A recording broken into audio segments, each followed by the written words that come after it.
It is 9:02 right on the dot, ladies and gentlemen. And as I promised you, I've got an interview lined up to talk about the 16 days of activism. It is the 5th of December and it is a Thursday morning. And some of you are thinking, you know what? It's a Thursday, it's the weekend. But you'll be gobsmacked by what we're going to be talking about this morning with Mr. Massimo Diana, who is the representative of the UNFPA.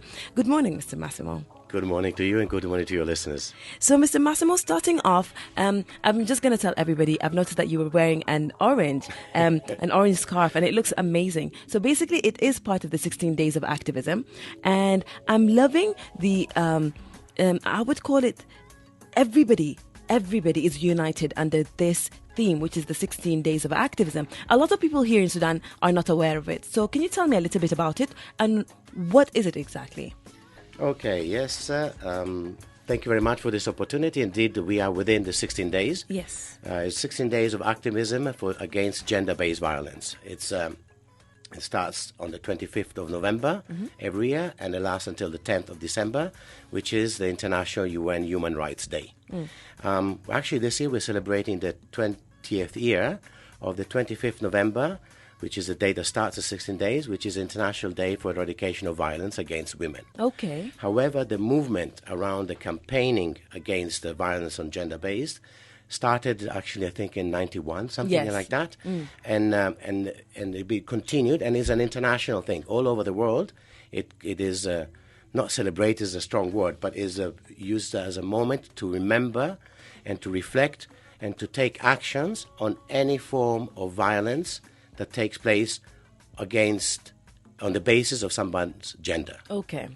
Now, the thing about it that's really interesting, because we had a conversation off air with you, Mr. Massimo, and it's that people always think when you talk about gender-based violence, you always think of violence against women. It's automatically linked. And you wouldn't actually think that gender-based violence, males and men actually go through it sometimes, and they are affected by violence, yet it's not under the spotlight as much as female violence. Well, of course, we have to first start by saying that women and girls disproportionately are victims and therefore survivors of various forms of violence. And we will talk about that later, the different types of gender-based violence. But it is gender-based violence. It is violence on the basis. The reason why violence is perpetrated is on the basis of one's gender. Okay. So if we can use an example, like I said a little bit earlier, like in the case of Srebrenica, which is a famous massacre where 8,000 men and boys were killed in 1995 in the Bosnia War, the notion is a question of the dichotomy between combatants, being predominantly men, and civilians, being predominantly women and children and elderly. So the young boys in this IDP camp were killed not because they were combatants. They're killed because they were men who could have potentially become combatants. So if you really want to understand it in that way, you said the reason why they were killed is not because they were Muslim, in this case perpetrated by the Serbs, but because they were men. So the women and the girls and the elderly were allowed to escape. The men, because of their gender, were the ones that were massacred and killed. However, we need also to be reminded that it is about gender. It also involves any questions of gender fluidity and other topics that become a little bit more technical. We may want to cover that another time, maybe. Definitely.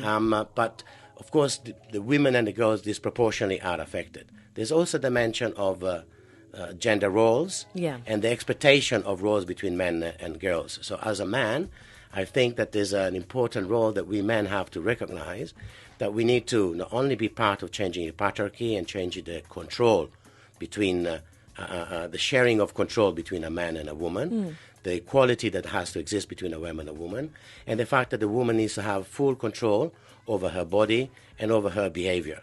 So in this context, for example, in Sudan, it's very welcome the repealing of the Public Order Act. That is an immediate factor that reduces the chances of a Sudanese female being subjected to random violence or verbal harassment, which is a form of violence, just because of the way that she's dressing.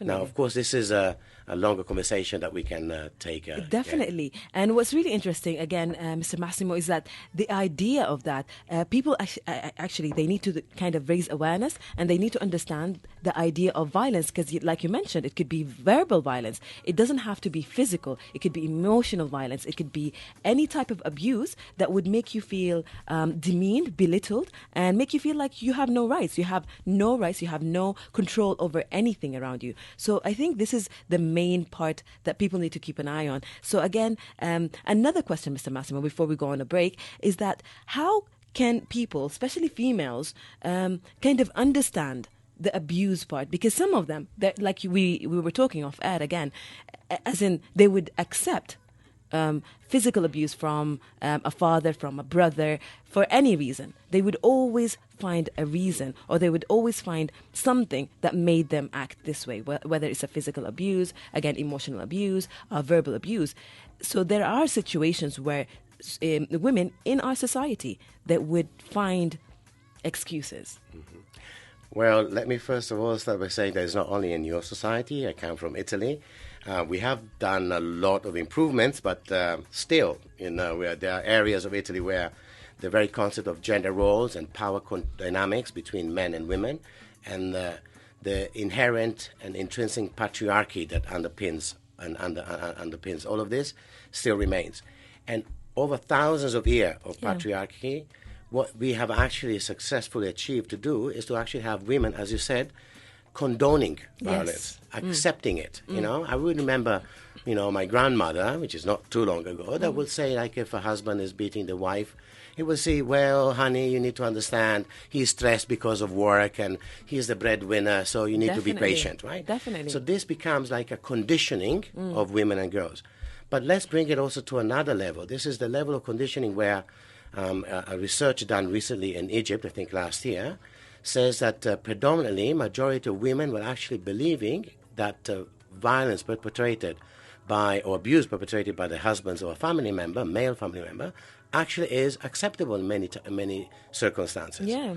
Or the context of Sudan, where we don't have like full surveys, we have spotted type focus group discussion and some analysis, where many cases women are the ones who have declared an intention of cutting their girls. Yes. And female genital mutilation and cutting is a form of gender-based violence. Exactly. So we need to change the men, we need to change the boys, we need to recognize the underlying challenges of masculinity. We need boys to be able to be, human beings. Human beings, thank you so much. That should be first. Yes, definitely. So you're listening to Pepsi Capital Breakfast on Capital Radio 91.6 FM. And we are back, ladies and gentlemen, to more on Pepsi Capital Breakfast, and continuing our conversation with Massimo, who is the representative of the UNFPA, talking about the 16 days of activism on gender violence. So, Mr. Massimo, again, I just want you to tell me a little bit about the different types of gender-based violence, because a lot of people would think, when you talk about violence, it has to be that extreme violence, that's physical, you see bruises, you see cuts, it has to be extreme. So what are the types of violence that we're talking about and we're covering? Okay, of course, the most usually used as examples types of violence do involve a form of physical violence. So it's rape, sexual violence, domestic violence, female genital mutilation and cutting, but also, for example, child marriage. That is not necessarily of a physical nature, but it is a stereotyping and a control over a child's life, which then leads to another series of also physical type of violences, because it can become questions of violent sexual activity with the husband at a young age, which opens up also questions of marital rape also. So violence is not only between strangers and people who don't know each other, but as you said, verbal harassment, sexual verbal harassment, are all forms of violence. Any form of violence that is demeaning and that is controlling and that is affecting negatively you on the basis of your gender, that is a form of gender-based violence. Of course, the main ones, we are always talking about the ones that have more of a natural physical, but the wounds are not necessarily only physical. The wounds are actually more often psychological. They create, they put even more fears into the person. They put fear on members of the other society. It creates stigma. You feel like you are a broken person, so you don't want to share your experiences, so you don't open up. So there's underreporting. There is all this question that we were discussing earlier about condoning, about finding excuses for something that actually is unexcusable. Any form of violence, no matter the type and the degree, is not excusable. It's inexcusable. It's just unacceptable. Exactly. So the question there again comes to the psychological scars. We saw it also like with the recent Me Too movement, right?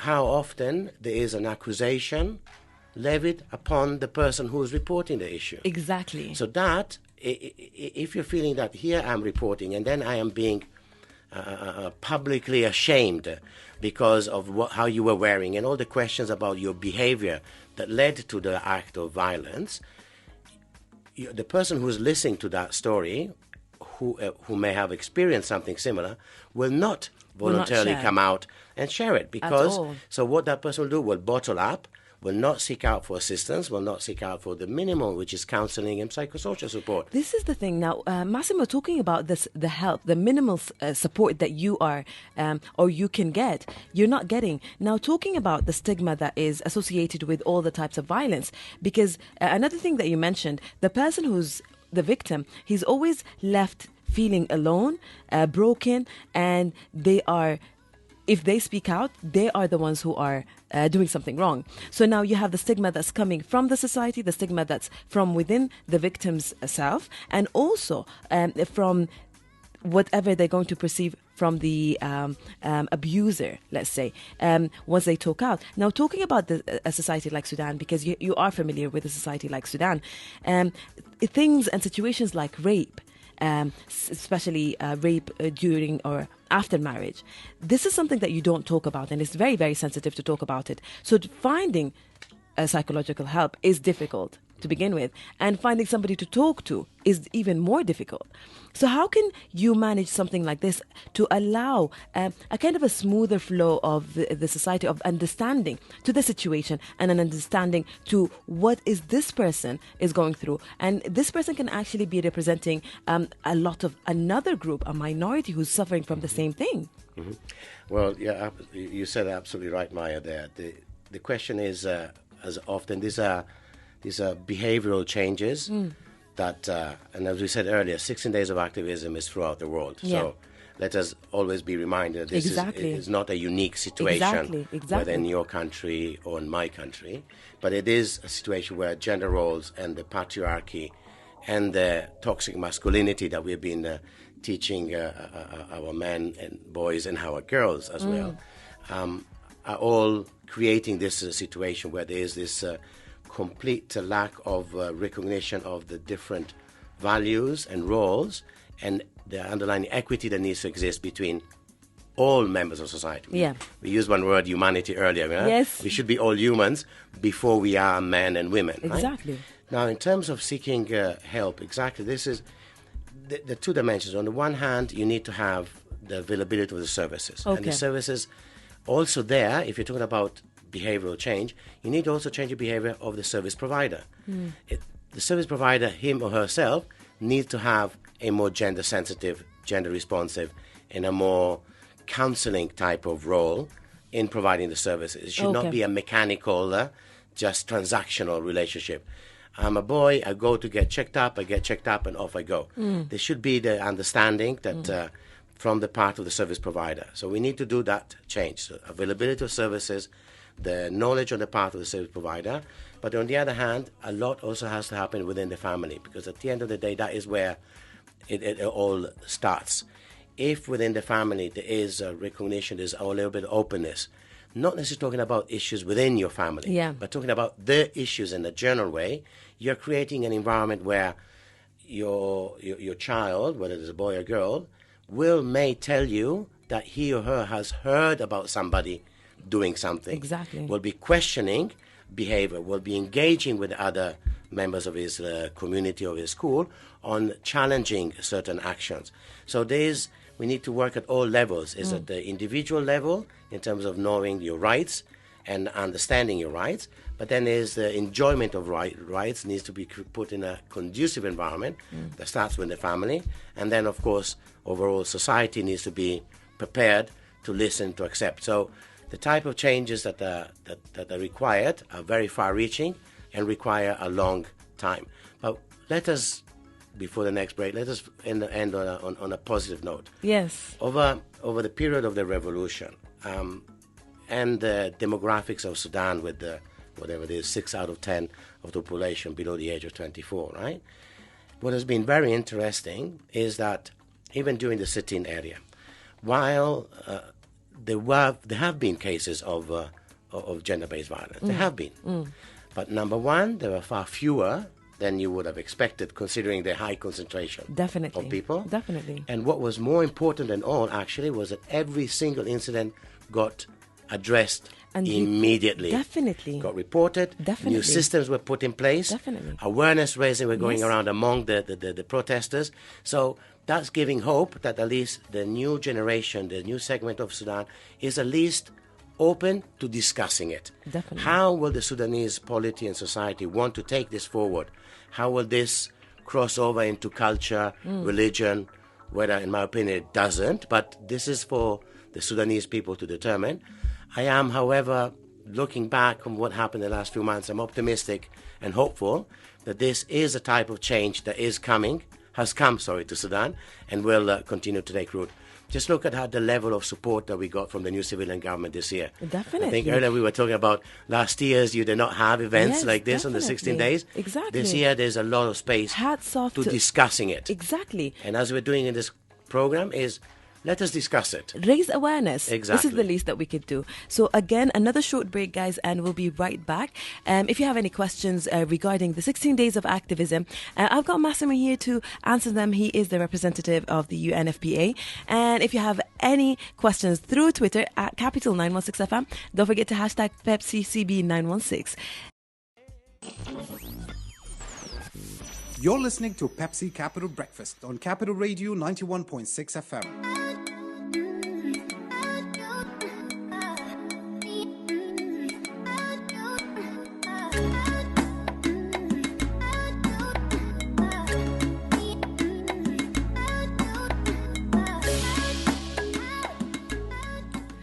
And we are back to our interview, ladies and gentlemen, on Pepsi Capital Breakfast. It is 9:38 right on the dot, the 5th of December, Thursday morning. And don't forget, guys, the 16 days of activism actually will come to an end on the 10th of December, which is the Human Rights Day. Wasn't it correct? Right. Okay. So, guys, if you are interested, again, it's all about raising awareness on gender-based violence. Just raise awareness, read about it, and also just be educated about what's happening in the society. Now, Massimo, a lot of people are going to find it very interesting that there is something such as this happening again internationally on a global kind of level. So how can we as individuals actually be part of it, and how can we raise the awareness on the gender-based violence, and how can we maybe not stop, but make a change, make a difference in our societies all over, not only in Sudan? Exactly, that's what you say, is about awareness, and that's why it's 16 days of activism. So it's about being active in raising awareness. So it's taking awareness to the next level, is be proactively engaged. As an individual, there are many things you can do. You can, as you said, read up, initiate a conversation within your own group, whatever it is. Is it you're out having dinner with your friends? Raise a topic, say like, what do people understand of what gender-based violence is? And try to bring the conversation to one of the bottom line is, as we said earlier, is a question of being humanity. So one way in my own mind, the way I look at it in often cases, I think, what if some action was done to me? Would I like it or not like it? And if you put yourself into that shoes, no matter what your gender is, you will then realize that verbally abusing somebody is not right. Yes. Definitely raping and being violent, physically violent to somebody is absolutely not acceptable. But also other dimensions of it brings about the gender roles, the norms, the patriarchy. And as a man, I think it's important that we as men recognize that we are ourselves, in a certain way, victims of toxic masculinity. We have been raised, and it happens also in Sudan, the question, like, particularly on the segregation of sexes, right? Where the boys stick with the boys and don't intermingle with the girls. You're missing half of the moon, right? You're missing a different way of behaving and interacting. So there's this expectation that men have to be strong, have to be tough, should not cry. So this actually creates an environment where men are not seeing that too often they are actually the cause of a lot of the problems. And that goes back again to the issue of equality within men and women. As a man, I'm not a lesser man if I change the diapers to my baby. Exactly. If, as a man, and if I'm crying because there's a nice romantic movie, it does not make me less of a man. My manhood should not be measured by few number of tears and how little girl jobs I do. They're not girls' and men's jobs. They are sharing and caring for the family, and there should be an equal share of the responsibility. But that is going to take time, so everybody can engage. There's a number of activities. This year, actually, as we said, the Ministry of Labour and Social Development, the Combating Violence Against Women unit have been very active, very visible throughout the country. There's a lot more space to debate the issue. Definitely. So let us keep this momentum going. Let's discuss the issues, and let us find mechanisms and places and solutions how we can all collectively work towards not only reducing but ending any form of violence against women and girls, but any form of violence against another human being on the basis of their gender, sexual orientation, or whatever that might be. Excellent. Now, Massimo, one last question. As a representative of the UNFPA, can you tell me a little bit about what are your future hopes? How do you see the future? Especially, I'm talking about Sudan now, moving away from the 16 days of activism and coming back to the future. How do you see it? Like you mentioned a little bit earlier, there are some positive steps in the political scene, obviously, and we are extremely excited about it. Hats off to everybody, to the Prime Minister, Dr. Hamadok, and everybody, and whoever is actually making us feel like, yes, there is an actual change. If it's not really there, but you can feel it. It's happening. The country is coming into, or actually going into, a new era. 2020 is happening, and this is the best. I would call it the perfect ending for the year. I would just call it. Very much agree with you, Maya. The Prime Minister, the line of ministries, and particularly there are two ministries that I am particularly fond of, but also because we collaborate with them a lot, which are actually female ministers, right? Wow. And young female ministers for social development and sports and youth affairs. So I think that the entire spectrum, also the Minister of Health of Akram, the entire spectrum of the cabinet that is being put forward, as you say, is presenting Sudan under a completely new light. Definitely. In the more rightful light, because having been in Sudan before, this is the Sudan that I actually met. Exactly. It's a generous society, is a very welcoming, is a warm, is a friendly, is a caring, is inherently non-violent society as well. What I would say is that the hope is when I see so many young people engaging, debating, challenging one another, trying to figure it out by themselves, the way that they handled the entire protest, how they've been able to mobilize, the respectful way of one another that they did so, this cannot but give you hope that as you said, the country is on the path towards hopefully a much brighter future and regaining its rightful place in the region, but more importantly with his own people.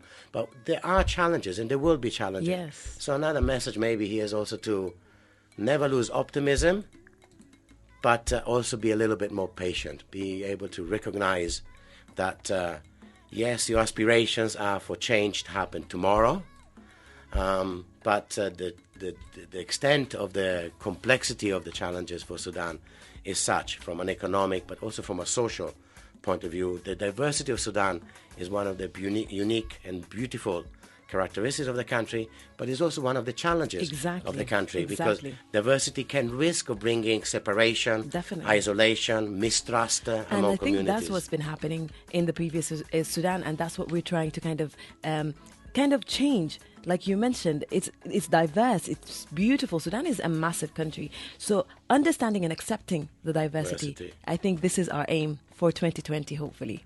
And if I can just close one message for you as a news and a reporter and a public persona and journalists and anyone in media and social media. I heard you were mentioning earlier Morocco and social media influencers. There's a great responsibility in how we talk about gender-based violence. And it starts with language. If an article begins by saying a woman was raped in an apartment after a night in the disco, that puts implies an accountability responsibility onto the woman. We need to change the language. A man raped a woman in his flat. We need to be putting the accent on the perpetrator, not on the victim, and then for a later survivor. So this is a kind plea to you and all of those like you who are in your profession to help us spread the message. Definitely. It's about changing the way that we talk about it. Is one step that we can all contribute to ending it eventually. Excellent. Thank you so much, Mr. Massimo, for having the time with us this morning. And thank you for telling us about the 16 days of activism against gender-based violence. And guys, honestly speaking... And wear something orange. Yes, wear something orange. This is it. So wear something orange until the 10th of December, guys. It's still going on, the 16 days of activism. Again, I would highly recommend that you should read about it. There are so many different days happening during this period, which is the 25th of November until the 10th of December. And again, if you have any questions, facebook.com/91.6 FM. And if you want to tweet us, it's always at capital 916 FM, hashtag PepsiCB916, PepsiCB916, PepsiCB916.